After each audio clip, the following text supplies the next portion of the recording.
We're really happy to have you all here today. I'm Laura. I will be your host today, and my colleagues Nicholas and Doris are going to help me present the event today, together with a bunch of very, very cool speakers. The program for today, we've prepared a nice agenda for you. We're just on the opening. We're then going to have 3 speaker inputs and time for a Q&A session, followed by a networking session. You know, usually we would do these events live in person, if Corona allows us to. And what's always really great about these community meetups by Circular Berlin is that you get to meet other like-minded people, other people that are interested or even work in the field you're interested in. And we also would like to give you the opportunity to network and to get to know each other in the networking sessions in the end. Before we get started with the input, just a really short introduction about Circular Berlin. We are a nonprofit organization based in Berlin, and we aim to accelerate Berlin's transition towards a circular city. We envision Berlin as a city as a resilient and citizen-oriented region. The way we work is open source. We aim to make our projects replicable. And we, of course, also aim to make sure the projects can be implemented. We don't just work on a theoretical level, but also on a practical level. We run all different kinds of projects. We run knowledge building projects on the circular economy, aim to build a strong community in Berlin and beyond. And we also educate students and professionals on the topic of circular economy. And yeah, we have a couple of great project partners. This is an incomplete list. If you want to learn more about this, you can check out our website, circular.berlin, after this meeting. And we are working on all different kinds of activities. One, which is one of my personal favorite projects, is the circular economy ecosystem in Berlin. You can find it on our website on the community button.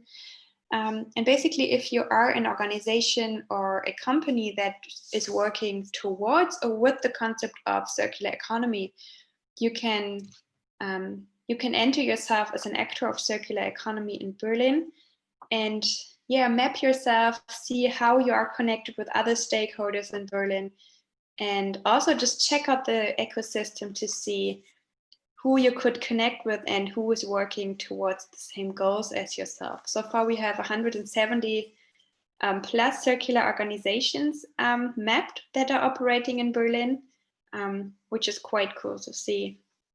I've already talked about the networking events we are organizing on a regular basis, just like today.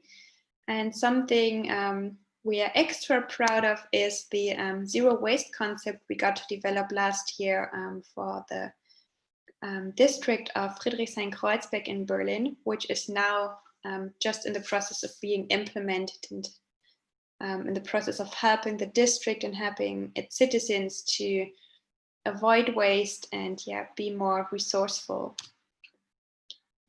And if you want to learn more about our activities, you can also just check out our brand new projects page on Circular Berlin, or circular.berlin, that's the website. And without further ado, I'm going to hand over to our speakers today. And we have 4 really cool speakers. It's Dr. Alberto Banzama from UFZ Helmholtz Zentrum für Umweltforschung, Elisabeth Berlinghoff from Food Companions, Monika Skisic, I hope I pronounced it right, from Roots Radicals, and Maike from the Slow Food Youth Berlin.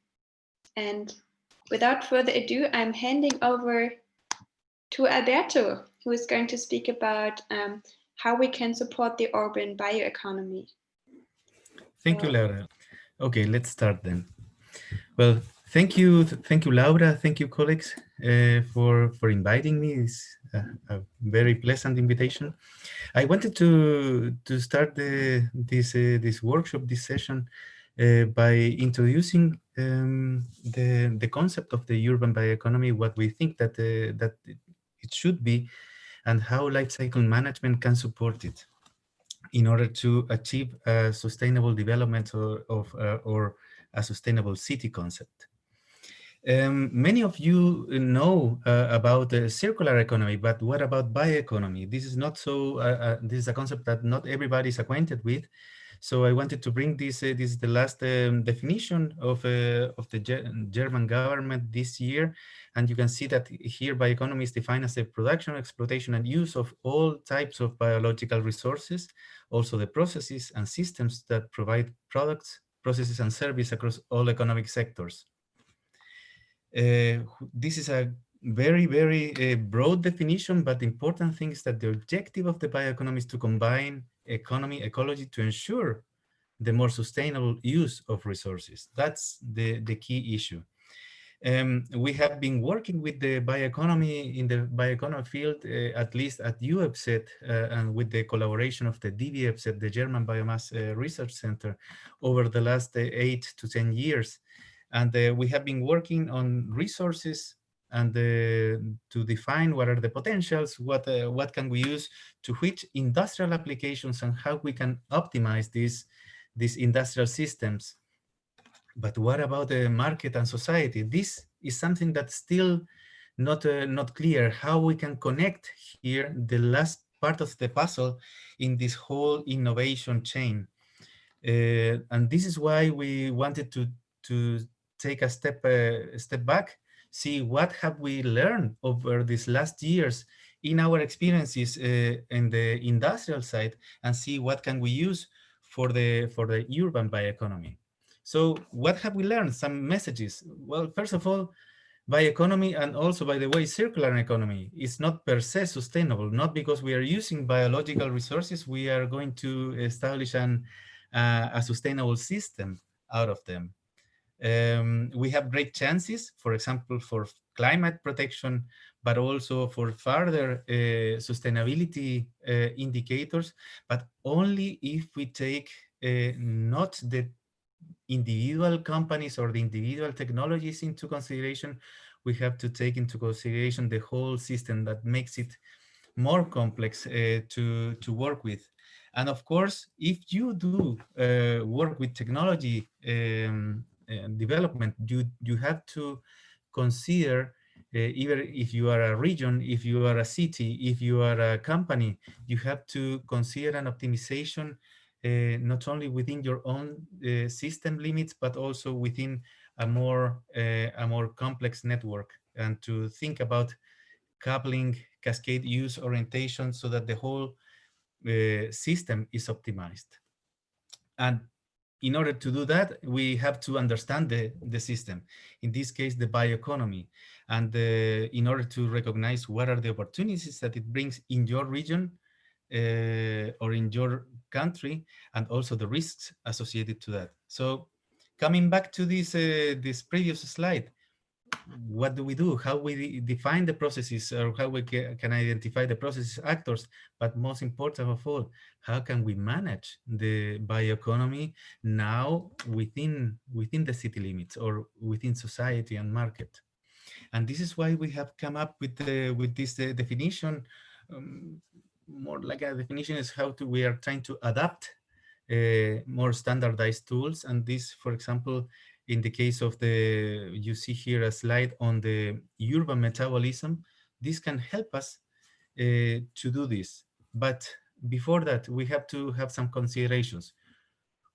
There is a huge need on reducing waste quantities, reducing resources usage, and also recovery of secondary materials within the city limits. Also, we are talking about the connection of the bioeconomy and the circular economy within in the waste management sectors. And here we need a huge leapfrog jump in order to achieve a better system. But we have to analyze that not only not only technologies are here, important is also to know what are the different applications or the different alternatives, and how do these alternatives affect your community and society. After saying that, we need to also understand the economic, social, and organizational processes. What are the pressures? What are the needs? What are the ambitions? How are these ambitions related?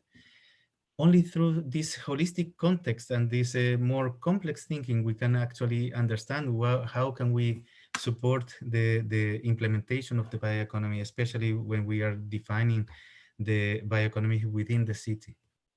So we need a coordinated effort, and we think that a common sustainability vision and objectives is required here. And this is why we think that the urban metabolism concept can help us to be a basis for discussion. Why? Because we can try to understand what are the most relevant materials and energy streams and the most important processes that are associated with the urban bioeconomy. For example, we are now thinking on vertical gardening, we are thinking on urban gardening, but also food consumption. We are going to have some examples afterwards, but also what are the behavior of the society towards this, this usage of bio-based solutions? What are our infrastructures, and what are the capacities, human capacities within the region? Circular economy, what are the standard infrastructures related to the waste management sector and the services associated to that? And now thinking on the short term and to long term, how is the emergence of digital networks, artificial intelligence, to what is going to be their effect on all of these processes within the city? And also, who is who, and how are they responsible for that? What are the representative groups that we need to address and we need to include in order to come up with a common vision? We have also some tools. There are some working groups working in this regard already. We have life cycle systems and concepts. There are also some life cycle assessment tools and methods. But in a way, the common trend is still to think about the inventory, like what are the data, what are the results on case studies, but there's a few efforts on putting this on an integrated basis. And I think that this is the call that I have today. So I didn't bring any answers. I didn't bring any major advancement here, and sorry for that. But I did want to take this opportunity to make a little call for action, because we need efforts in order to understand our system, bioeconomy system, and especially within the city, what are the resources, the infrastructures, and especially the social aspects within the city in order to acquire the knowledge that we need in order to analyze how we can support it, how we can put them into action as from a political framework basis, but also investing in understanding and managing the social and consumer behaviors. And then only then we can come up with tailor-made strategies that can help us in reaching the goal of understanding first the system, and also of optimizing the framework conditions of the bioeconomy in the city level. So this has been my presentation. I would be happy to answer your questions if there is any at this point of the day. Thank you. Thank you, Alberto. So if any of the participants, if you have any questions, just feel free to write them in the chat, and we are going to come back to this later. We're just going to move on to the next speaker. We're really happy to have Elisabeth Berlinghoff from Food Companions.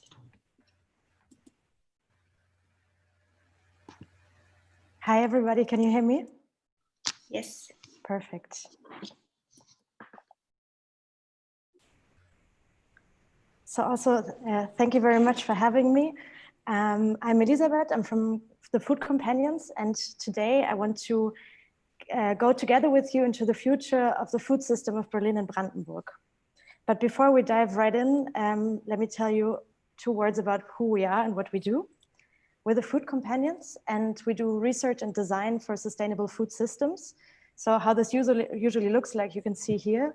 We start by diving into a food context and doing research both on the literature and then through qualitative interviews with the different stakeholders, which then we combine with current trends to design future scenarios.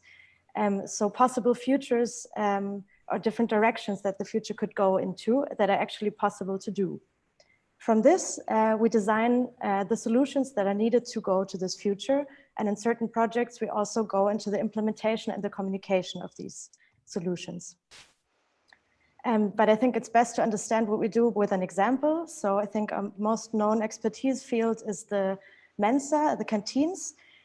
So for example, we did last year a big research project, the Mensa 2.0, on the different futures that the Mensa system could take on. And also here we did different interviews, and we also tasted a lot of canteens all around Europe.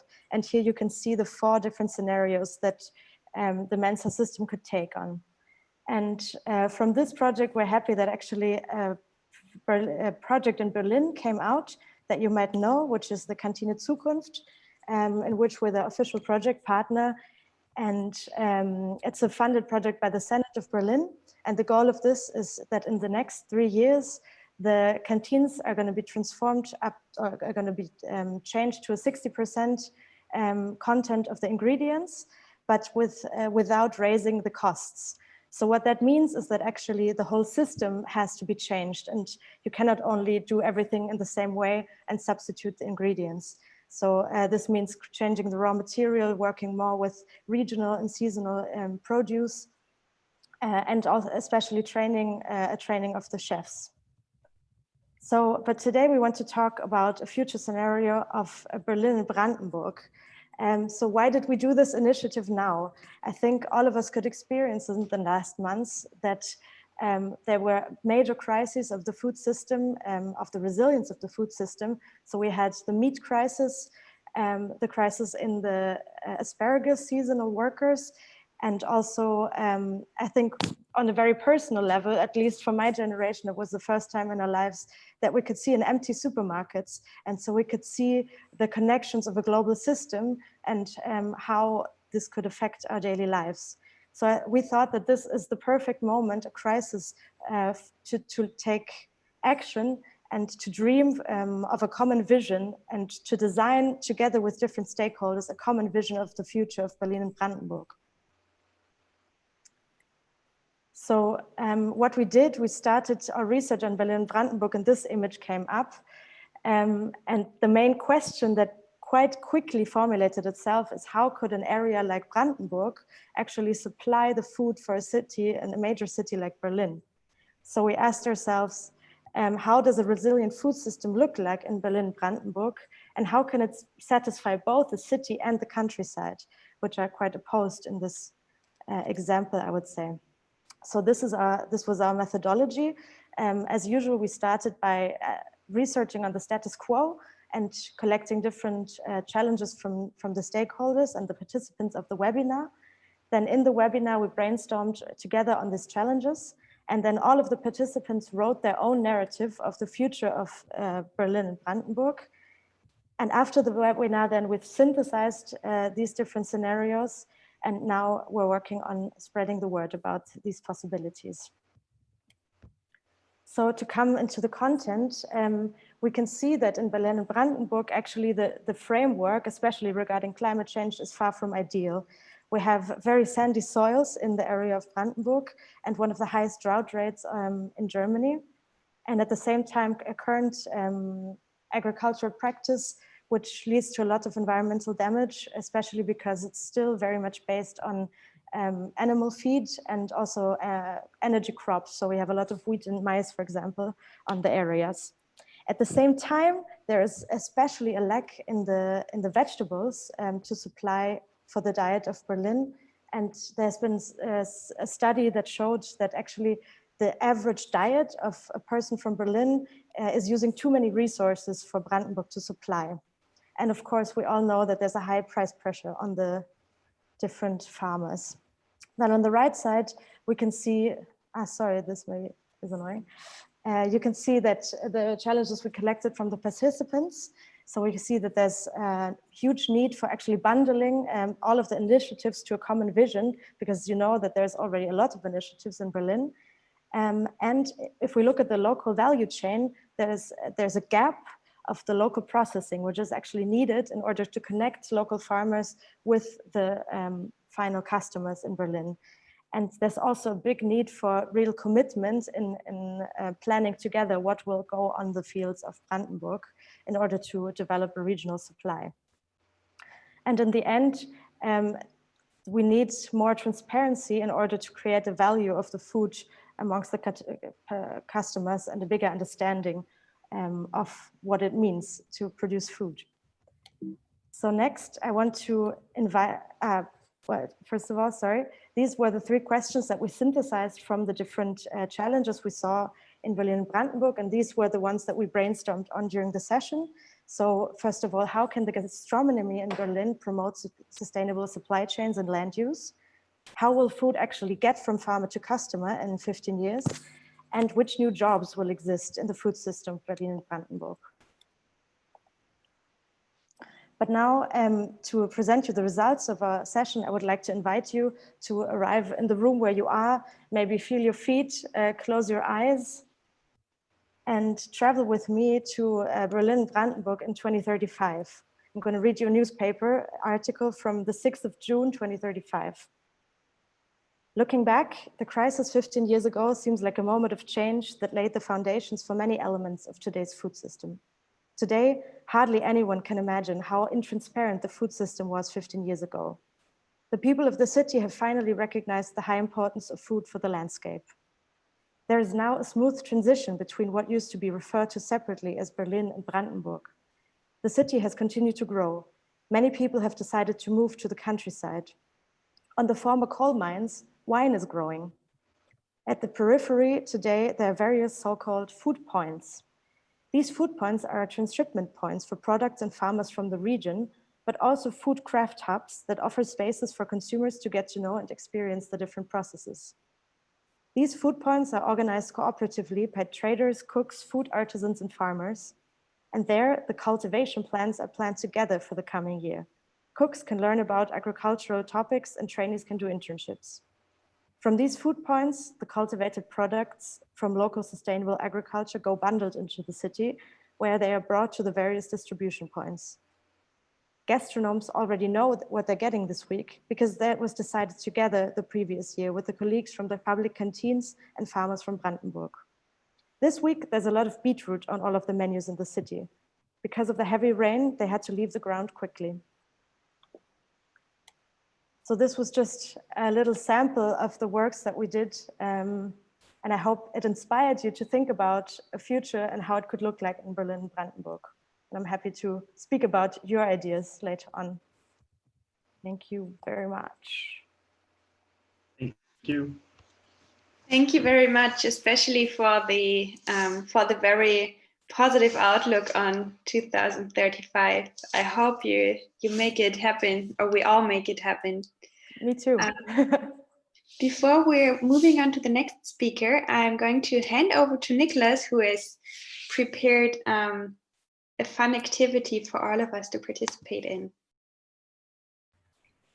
Thank you so much, Laura. Thanks, Alberto. Thanks, Elizabeth, for this super cool input. We will have the chance to discuss about it later on in the panel. So I want to invite you now, if you feel like, we're going to do a little quiz. It won't take that much time, but we need you, if you have your phones next to you, to go and access to the link that I will share with you in the chat. Great. So I'm going to start the presentation. We're going to go slow. You will have about a minute to answer the questions. And please, let's have a little bit of fun here. So can you have a look now? Everybody's inside? Super. All right. Players in. And let's go.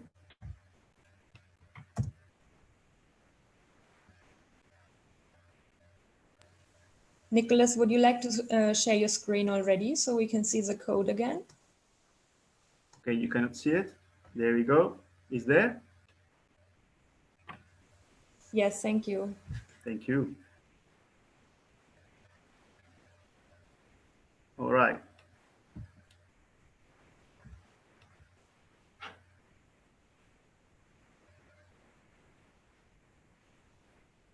It's actually a very interesting question because it's quite complicated to understand sometimes the difference between circular economy and bioeconomy, but also to see that they are actually very connected. So let us here see, what are your thoughts?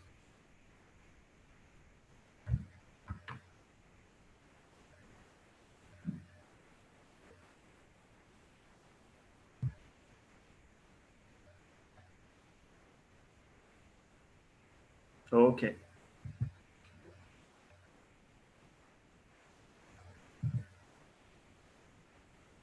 Can you see the next one?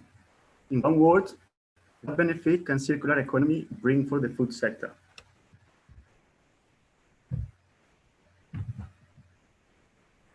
It's quite tricky because it's a lot of information, but everything that comes to your mind very quickly will help.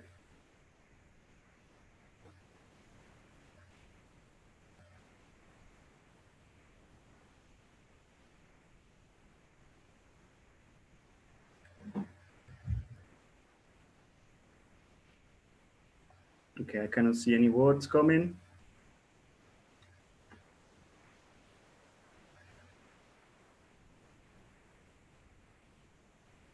We will move to the next question.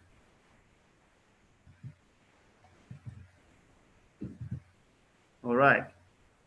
Do you have any idea how much food waste you are producing per week at home?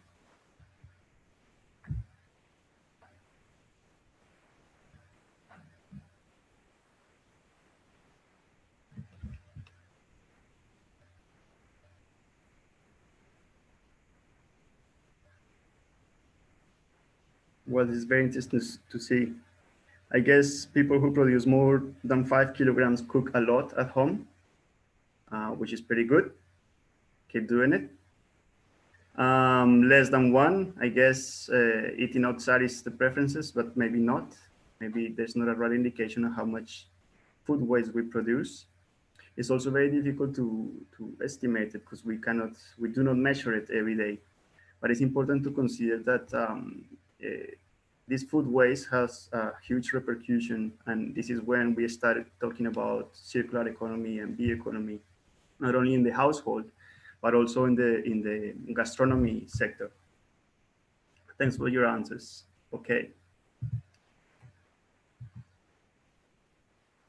Is the next one coming in? This is a funny one, and we're gonna close here.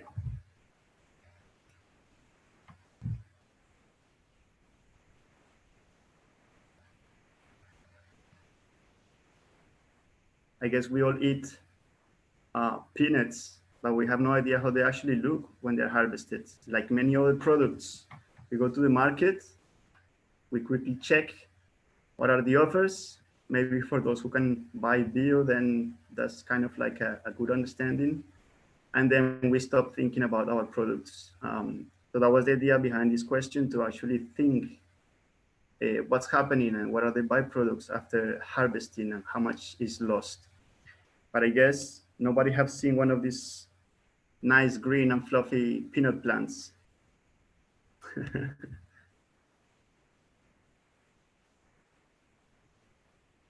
Okay. There we go. So it looks like some people know it. That's great. For the other ones, it's a task. All right, and we're going to close this one, and Laura can continue, please, with our next presenter. So a little bit of thought here.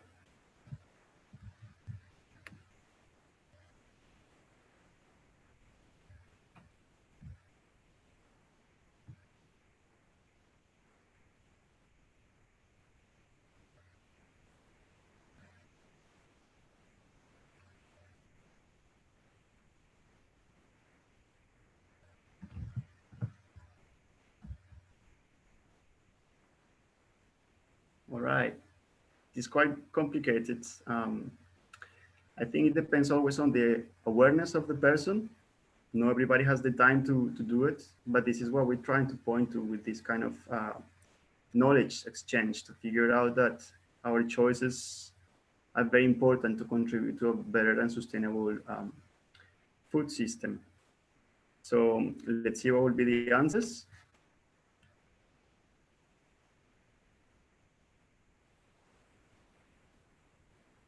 All right. For those who made a shopping list, this is fantastic. I think we have to learn a little bit about it. That's quite organized, save us time, packaging, and other lots of issues. All right. So Laura, please, you can continue. Thanks a lot for taking the time for this. And we will, I will see you again back in the panel. I will close my share.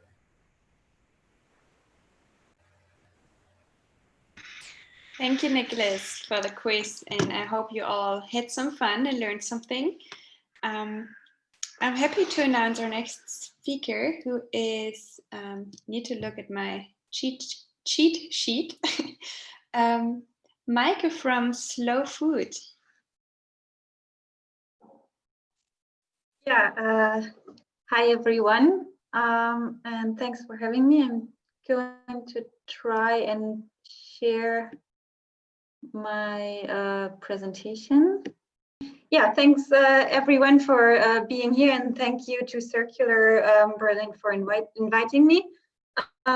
So I'm going to speak about slow food and Slow Food Youth Berlin and its activities in Berlin. And I was asked to particularly talk about how we improve the quality of food in the city and how we reshape the way food is perceived. So this is what I'm going to do. So Slow Food, for those who have not heard about it, is an NGO, a global NGO represented in, I think, around 70 countries globally, with local groups in many cities and also sometimes rural areas. And the main mission of Slow Food is to improve our food system, make it more sustainable. And the core values, or where we want to go, is that food should be good, clean, and fair. So high quality food, meaning it should taste well. We should enjoy our food, but that can only happen if food is also clean, meaning free from, let's say, pesticides or any ingredients or additions that are not healthy or not good for the environment. And it should also be fair, meaning fair to everyone who's involved in producing it. Yeah, and I'm here representing the local Berlin group. So the Slow Food Youth Berlin group is a bunch of young people. Slow Food Youth is the youth organization of Slow Food, addressing mostly people aged up to 35, but really anyone who feels they fit are welcome to join. And we are a group of young people in Berlin, have been active since 2011. Mostly we are apprentices, students, and young professionals, but also all kinds of other people are joining and are active within our group. And yeah, so how do we work to improve the quality of food? Well, Slow Food is not producing food and also not retailing food, but as an NGO, mostly in order to improve the quality of food, we work towards creating a food system that supports high quality food. And to do that, we engage in political work. So as the Berlin group, we are quite active in demonstrations, which frequently happen in Berlin regarding the food system and agriculture.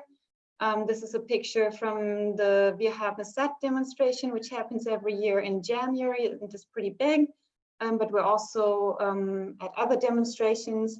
And we also, conduct other political actions, as for example, here, this is a pretty recent example where we joined together with other youth organizations in front of the Brandenburg Gate and had Julia Klöckner masks to protest against the Common Agricultural Policy, as Julia Klöckner is currently heading that for Europe.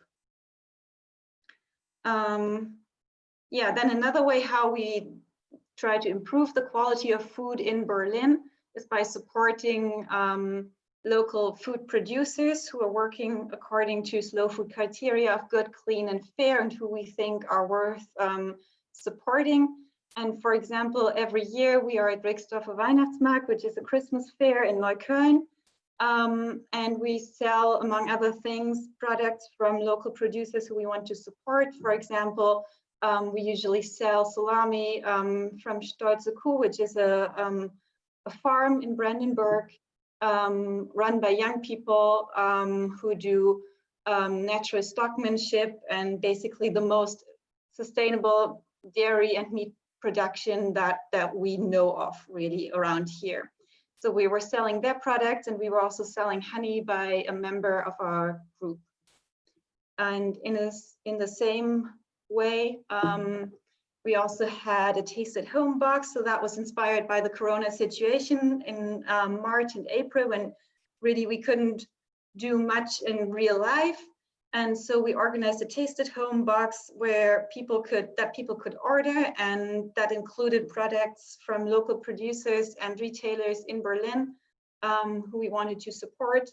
So we had that delivered to people's homes, and then had an online event where the producers of the products could talk to people tasting them, and people could ask questions about them. So yeah, those are some examples how we directly work to improve the quality of food available in Berlin. And then for the second question, how do we reshape the way food is perceived? Well, slow food does a lot of educational work. Actually, this is one of the core activities of slow food, and we as a Berlin group do that as well. So we regularly organize workshops on different topics regarding food. So for example, a fermentation workshop, or we had a chocolate making workshop. And of course, these educational workshops just help to make people realize how much work is involved in producing good foods, and yeah, just creating awareness for that. Similarly, we regularly have tastings. We had a wine tasting, and all these people who organized these workshops and who were giving the inputs, they're all people from the Slow Food Network, really. So we had a wine tasting, we also had a beer tasting, also another activity to make, to do educational work and to educate people on what high quality food really is and what that means. We also do, so the others were more fun workshops. We also do a little more educational workshops. We had one on food decisions and how as a consumer we can take responsible decisions, and also another workshop called Arme Ritter on how to eat well with a small budget. And then we're also at info desks regularly at different types of events, and just yeah, informing people about what is going on in our food system and in our agriculture system, and what could be changed and what the issues are. So this is basically awareness raising. Yeah, then we have farm visits. That's always a great fun activity, but also really important from an educational point of view. So most of us live in cities, live in Berlin and are from cities. So this is a really important project to just help all of us really understand the situation of small farmers in Brandenburg. Or sometimes it's not necessarily a farm visit, it could also be a producer. Yeah, and then we have a garden. This is new from since this year at Spreeacker, where we grow some vegetables all ourselves. And this is of course also a great opportunity to learn about food production and raise awareness how much actually goes into growing vegetables, and really you value your vegetables or your food completely differently once you've grown it yourself. Yeah, that was a very quick walk through our activities. Of course, we do a lot more things. We have more things planned in the future also, but just a few examples. And I was also asked to talk about how to participate. So, well, as I said, we are a bunch of young people, and we're always happy to meet new people and have new people participate.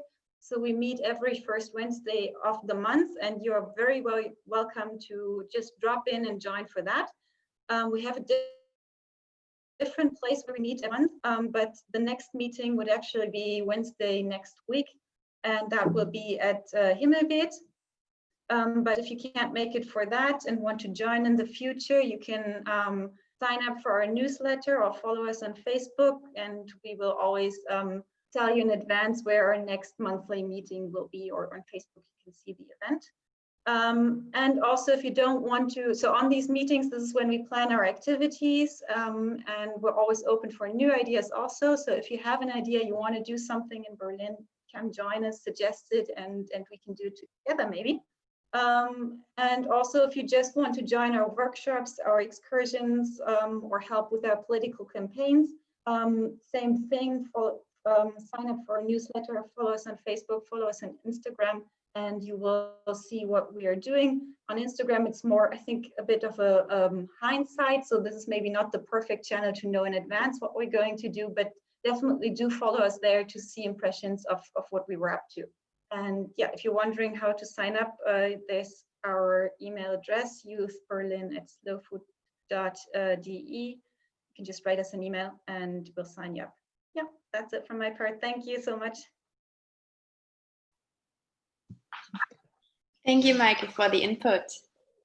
I'm going to just hand over to our last speaker of the night, who is Monika Kisic from Roots Radicals, and she's going to speak to us about food waste management. Hi. So, there you go. So can you all hear me? Can you hear me? Yes, perfect. Can hear you. Okay, sorry. And I'll share the screen. Okay, so can you all see? Yes. So thank you again for the invitation. Really awesome to be in this panel with all the previous talks. Super interesting, and I hope, yeah, I'm very thankful for having Circular Berlin in Berlin, doing all this really cool raising awareness and educational things. So my part of the day is about food waste management and the transition to circular economy in Berlin. So I'm just gonna do an introduction about these topics and then follow you a little bit into the world of Roots Radicals, which is my company and the work that I do at the current moment. I guess everyone here, can you all see? Because I see, let me take away the, here, okay. So by now, I think everyone here knows that the linear food system, how it is right now, is wasteful, taking, making, and wasting. In Germany, every year, around 11 million tons of food is wasted within the supply chain, which is briefly, I will go through it with you. So we have the land and the farm, no, where the soil where everything is made, the food industry where we have processing and manufacturing, the retail industry, and then lastly households and large scale consumers. And in all of these areas, we have unprecedented amounts of waste, no matter if one has more than the other. This is the current system right now.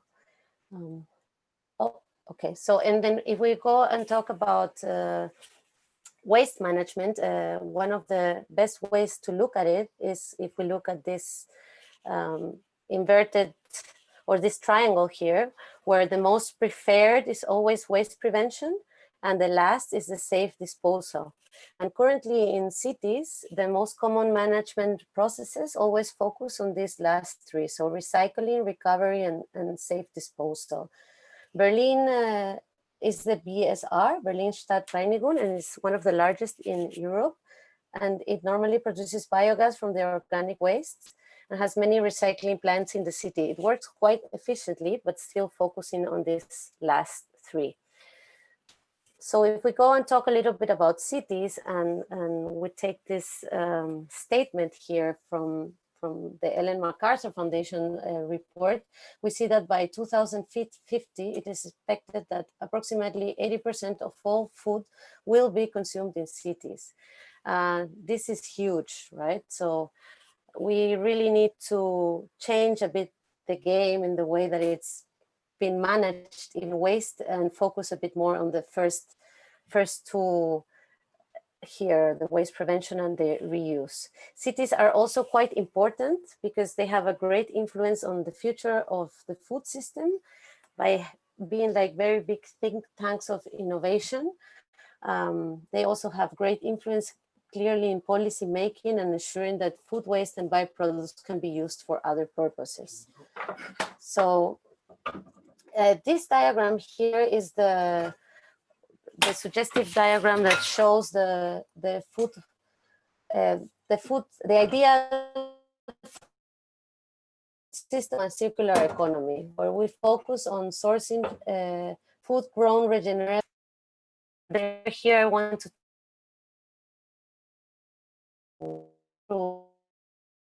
talk from Elizabeth was great in this regard. It's well, regeneratively because it richens our soils, local because first of all, if we start to really focus on a local food system, we can of course then grow into global needs, but we can make food again visible in cities, and we can have production centers in cities that can have a relationship with the farms and the farmers. And not only this, but we can also manage the waste from production going decentralizing the system and going straightly back in ways of energy and composting directly back to farms. Sourcing locally also, of course, makes a bigger value into food for consumers, and this makes everyone value more food and think more before wasting. So it's a great way of empowering consumer and raising awareness.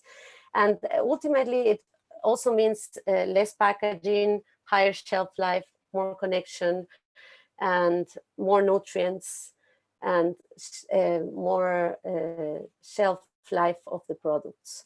If we go quickly into design and market healthier food products, this is just the influence of how design and market can really help influence this both that we see here. And the third and most important to me and to this talk, it is the making the most out of food. So making the most out of food means to me the key word or the heart is to upcycle, right? So we prevent food waste, or food waste does not really have the word that we are always looking at, but we use it, we redistribute it, we upcycle, and we keep the materials in place, because there is so much of food waste and byproducts that have nutrients that can go back into the chain. For example, here from coffee grounds into making coffee flour.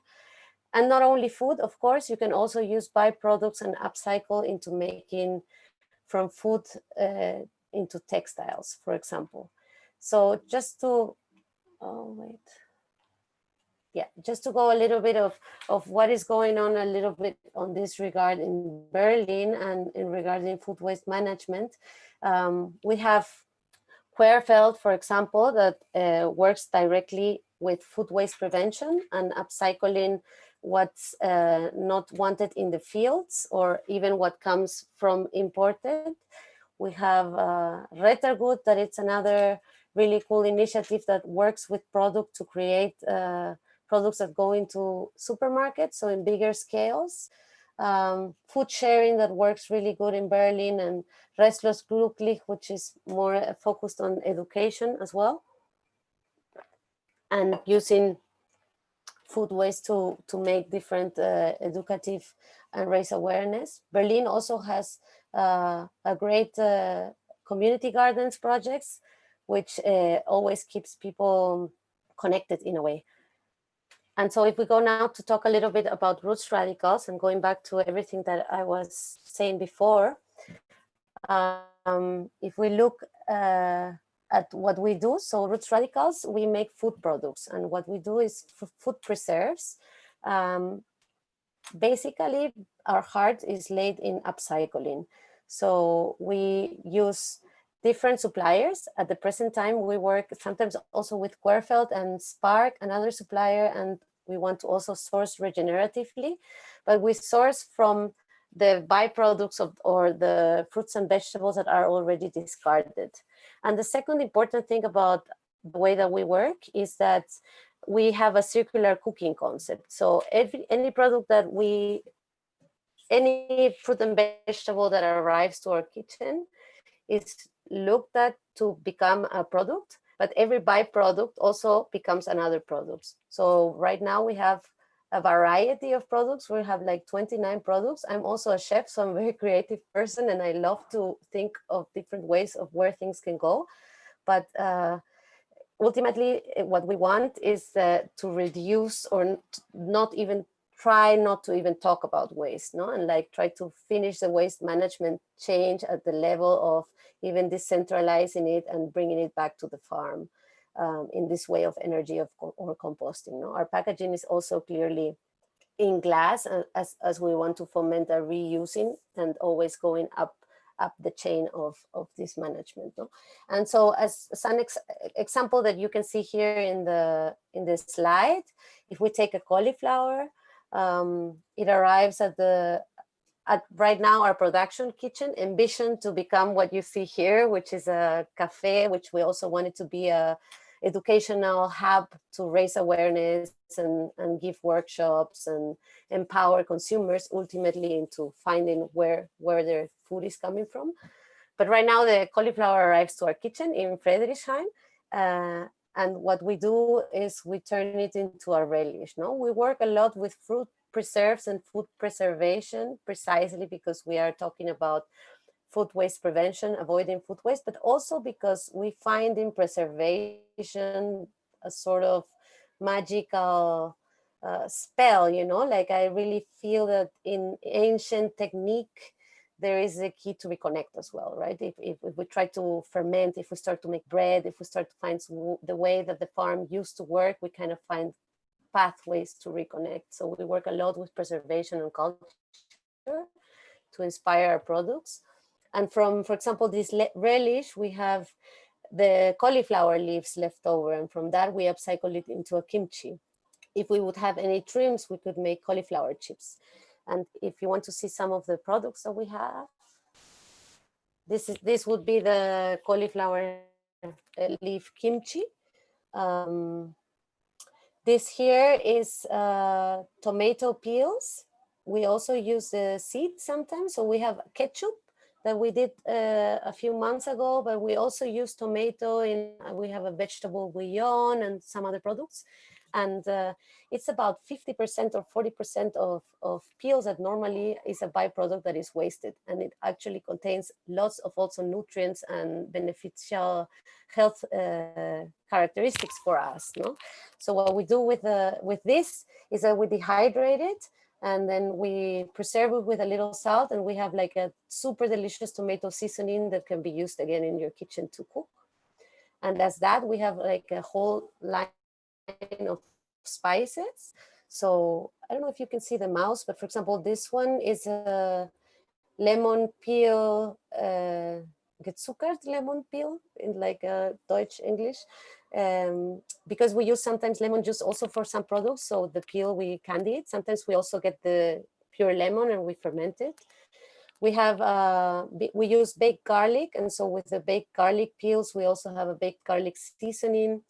We have onion trims and peels also becoming a seasoning.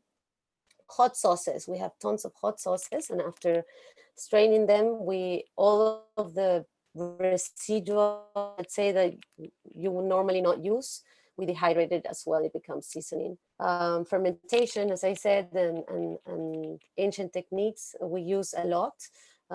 We have apple peels and apple cores of byproducts from an apple pie filling and a sauerkraut that we do, and that becomes vinegar. This one is, and all of our fermented products are aimed to be sold also in the probiotic state, so we don't sterilize it, so that it has all the nutrients that it needs to provide to us and our guts.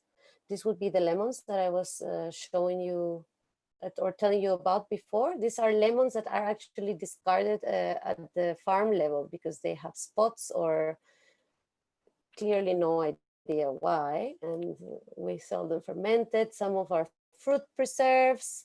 And I think, yeah, those are some examples of what we do. To us, Elizabeth also say, no, I feel like it is now the time that we need to shift towards a better food system. We need to think local. We need to think zero waste and manage our waste into the reusing and the revaluing, and finding out with education about what these byproducts can bring us in our homes, to use this also in our households, and also as a way to innovate in new businesses. Even if these byproducts cannot go back into something edible, they can always go back into the system as a different way. So thank you again for having me. This is my contact information, the Instagram, website, and Facebook. It's rootsradicals.berlin, and that's my email if you want to write me and have any other questions. I hope I did well with time. I don't know. Super, thanks a lot. Yeah, thank you very much for the input, Monica.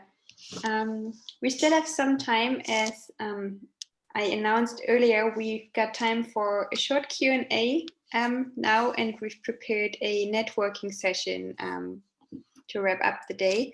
And for the Q&A, I'm just going to hand over to Nicholas. Well, I'm overwhelmed, actually. It's a lot of information, but it's something that we all have in our minds, and I guess people who join us today are pointing in this direction to develop this kind of thinking. So I'm going to start with Alberto. This is a very interesting question because we talk about bioeconomy, circular economy, but we need to actually build our cities in a way that we can actually integrate these sort of concepts. So how do you think cities infrastructure needs to be transformed, or where do we have to start in order to create this sort of bioeconomy, at least in the urban aspect? Well, the principles of this connection has, do you hear me? Sorry. Yes.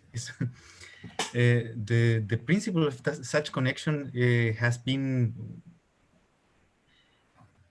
preparing already for several years, only without the names bioeconomy and circular economy. Already for years, we have been discussing about circular or cleaner production measures within cities, and how to combine especially the municipal services, and to provide resources, secondary resources to the local industries. This has been going on for already quite a lot of time. The one thing that was not happening, or better said, the one thing, the major difference is that before it was more like thinking on what to do with this waste and how to valorize the waste. And the thinking now is actually to take 3 steps before that, and thinking about eco-design, thinking about also designing the cities as the infrastructures and the whole management systems of the resources. The green resources in the cities are huge. And right now they are being again treated, and not really with a vision of recovering products.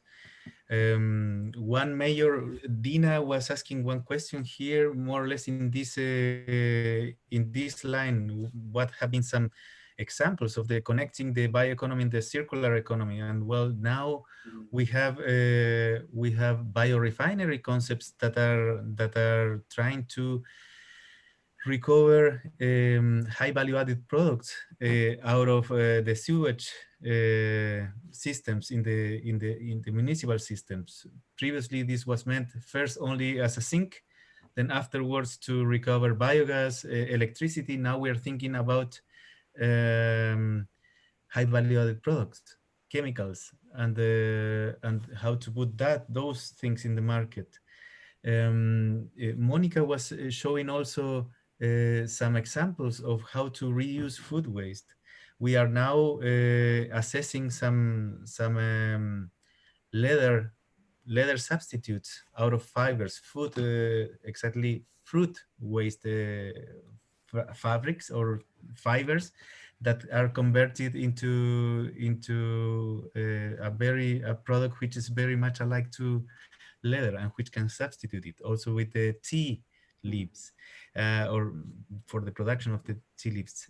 And this is the way that the new thinking is coming. It's not new, the thinking, but it's under an umbrella takes into consideration a broader system. Thank you so much. I think that was pretty deep for us to analyze and understand. I have a question for Elizabeth. With this really interesting vision of the future, I guess we started already, as Alberto mentioned it. Berlin, are we going to reach this point, or are we actually taking the right steps as a locals or newcomers to come together and bring this future together at some point with these efforts? Or what is it missing? I think there's a huge potential in Berlin because we have a city with probably one of the highest awarenesses about like the problematics of the food system. And I think the important steps, and that was also part, I hope it came out, is to involve the different stakeholders and to not think only from city perspective, but to involve also the needs of the of the farmers, for example, of the stakeholders outside of the city.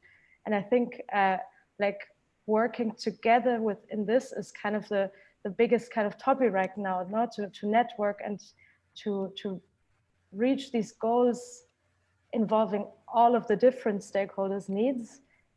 And I think, yeah, especially, I think sharing the risk also that is going to come with more uncertain, maybe climatic conditions, sharing this risk in solidarity with the farmers, with the processors, with all of the stakeholders is very important. And really valuing the spaces we have, using the spaces we have, even in the city, using the spaces for useful things, you know, is very important. And I think that's a point that I also want to make, like regarding the circular economy, that of course, like I highly appreciate all of the efforts of like reducing wastage and reusing and upcycling and everything. But I think we cannot forget that at the core, we need to pay farmers, you know, like it cannot be about, like I think sometimes there's such a big mentality of like low prices that that can be kind of a little, how do you say, like not a gap, I can't think of the right word now, no, like a trap maybe of circular economy, that it might even reduce prices even more because we get more money out of the products. And I think it's very important not to forget that we also need to value the food in the first place and pay the farm as well. And or not, yeah, not even, yeah, just make sure they get their wages. Yeah, I don't know if I answered your question or. Yeah, for sure. Yeah, for sure. We have a question from Linda Reichelt. Would you like to? No, I was just laughing because I agree very much. Okay, Linda. Super. Yes, Monica. So as a business owner, trying to follow this concept of zero waste, I think it's very challenging to try to break the status quo, but you've been working in this direction quite a long time and you have the idea. So if somebody's asking or looking for start these sort of ideas, what do you think are the challenges and opportunities that are faced as a business to be able to offer these sort of products? Is there still trust, or the trust is gone? Is it the last question was if it's about trust also? Yes, yes. Okay, so I think the first thing is that you as a person doing the business have to really know and believe that the product that you're making is a high quality product, no? Or something that is healthy, that is sustainable, meaning high quality also, no? All of these values that englobe this product. Root radical, I mean, I'm obviously also a chef, so the way that I cook, I will always ensure that. So to me, it was never so difficult to think that it would be trusted. But there are questions about the people sometimes. Yeah, for example, last year I was also doing ice cream in some events, and people asking, what does it mean that the food is rescued? No, so definitely education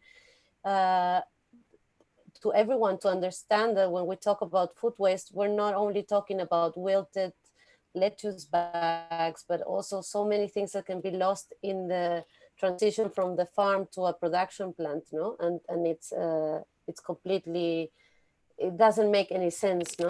So to someone that wants to do a business, start a business on this regard, I would just say that some of the difficulties land in the regulations of being a small food manufacturer that wants to enter with all of these values in place, because the food system right now is not in our favor in this regard. So from testing to regulations on food preserves and making sure that everything is obviously safe, right? Normally, industry just focuses on one and goes massively and grows. And when you're talking about working with upcycling and food waste prevention, you have a lot of different things coming in, and you need to play with that into making different products, or the way our model is.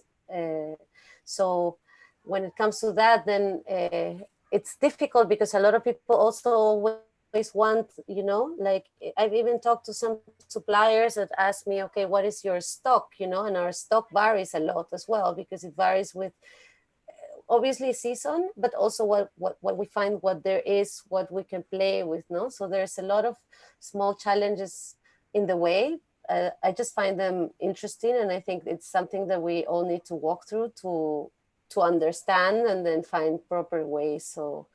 So about trust, I say education is the most important thing. And as we were talking before about locally grown and byproducts, and then we had this third yellow, very important, you know, marketing and communication. So you really need to communicate well what you're doing, and then I think trust is there all the way. Thank you so much. I don't know if that answers. Yeah, super. We have a question from Michael, for Michael Boyle. But before taking these questions, I want to finish with Michael in regards of education, because sometimes creates the sensation that this sort of interest for sustainability is for sort of open-minded people who understand these ideas, or because there is an access to a specific education or an understanding of the value of food or the problems that we are facing. How, for example, can organizations like Slow Food connect with this other group of people that are absent in this transformation? Yeah, well, if I understand your question correctly, that's the question: how can we reach people? Like, we're kind of in a bit of a bubble, and how can we reach people who are not inside our bubble or close to our bubble already, right?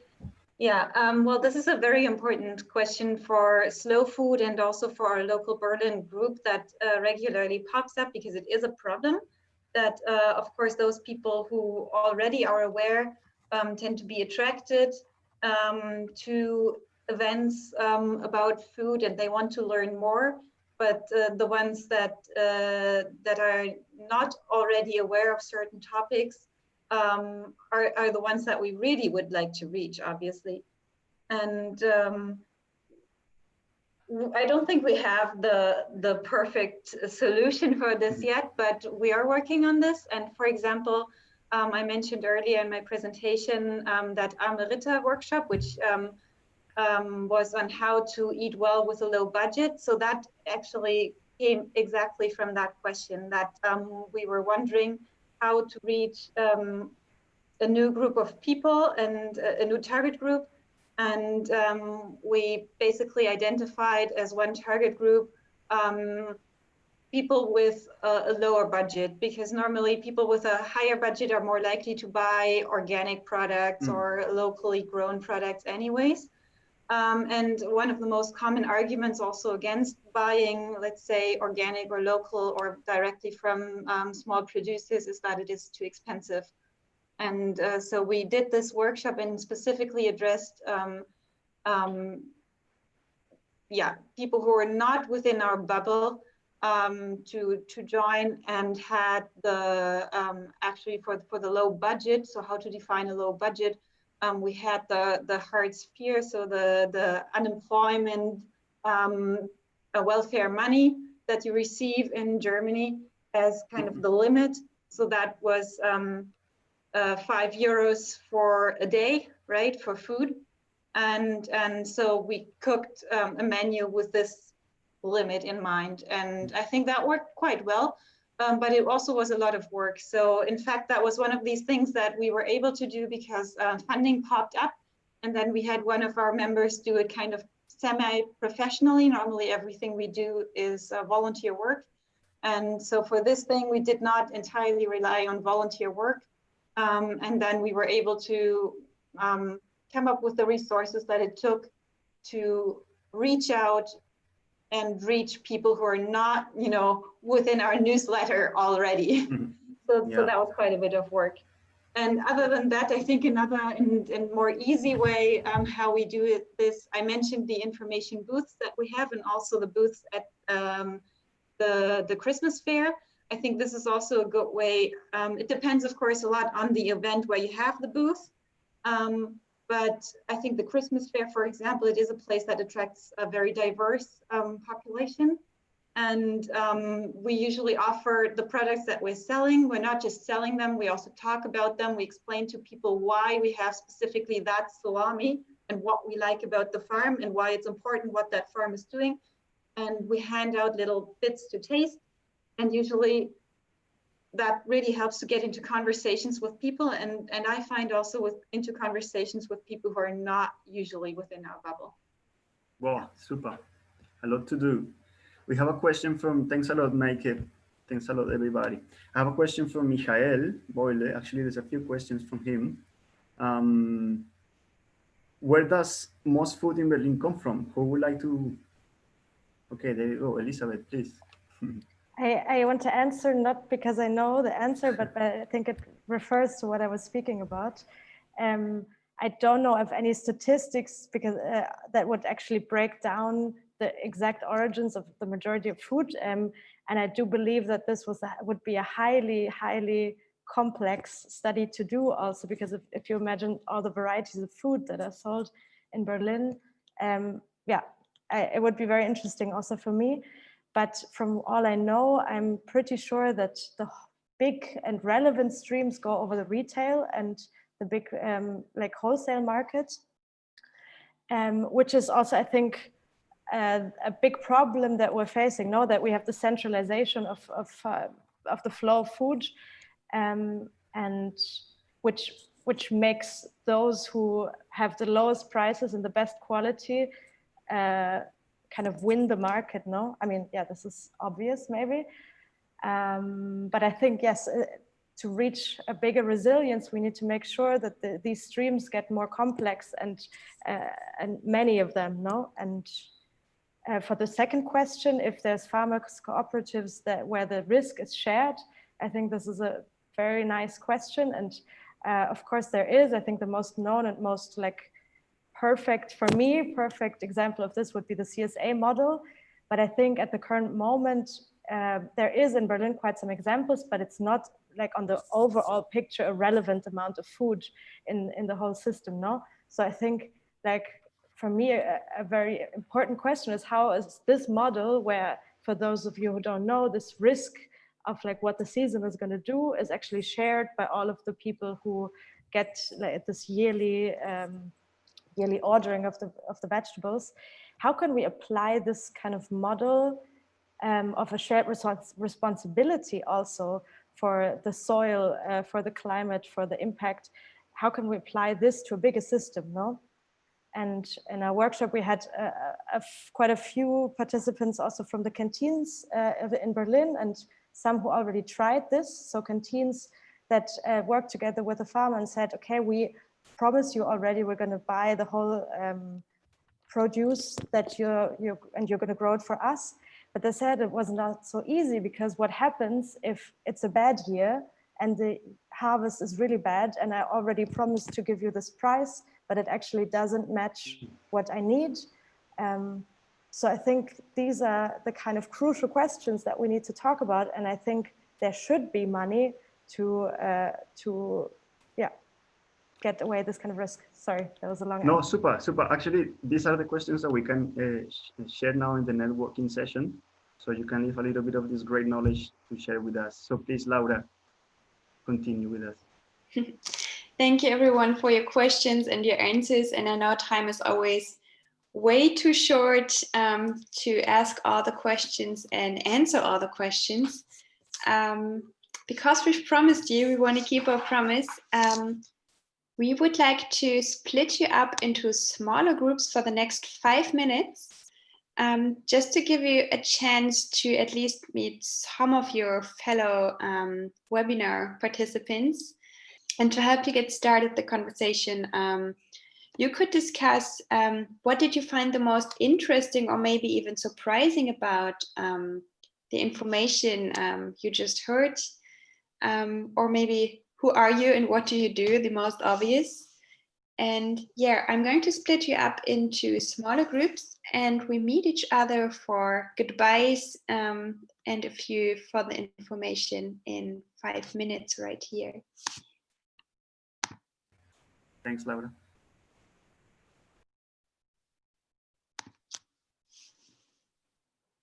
We started here quite a deep conversation. Yeah, maybe if I can finish my statement. 5 minutes. Yeah, right. No, if I just finish the idea is not to fully replace one with the other, but to try to figure out how we can move things from the technical to the biological loops. That would be the goal. Laura, please. I think, sorry, I think it's a very nice statement, and but when we have discussed this a lot, and one thing that we never need to leave out of the consideration is the industrial sector there, which is making it happen, not only on the energy side or energy recovery, but also the other substitution effects and other new developments in the biotechnology and biomaterials. So it's it is correct. I think it's correct, your statement, but needs to always take into consideration this this white and green technologies, biotechnology development that are needed to complement it. I can see there is much more room for discussion, which yeah, 5 minutes were a bit too short. Yeah, maybe we'll allow for some more time in the next meetup for discussions. So we've reached the end of our meetup. Thank you all very much for joining and for sticking with us until the end. What's left for me to say is a big thank you to all of our speakers and to all of the participants. And we are really happy if you would like to engage with us further by either becoming a member of Circular Economy. We have just launched the brand new Become a Member page on our website. You can, of course, always subscribe to our monthly newsletter, which is also possible on our website.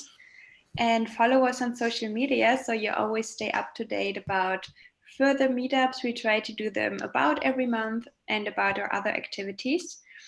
And after this meeting, we're going to send you a short feedback form, and we would love to hear your feedback about the session. And we're also going to share a blog post with all the important information and the presentation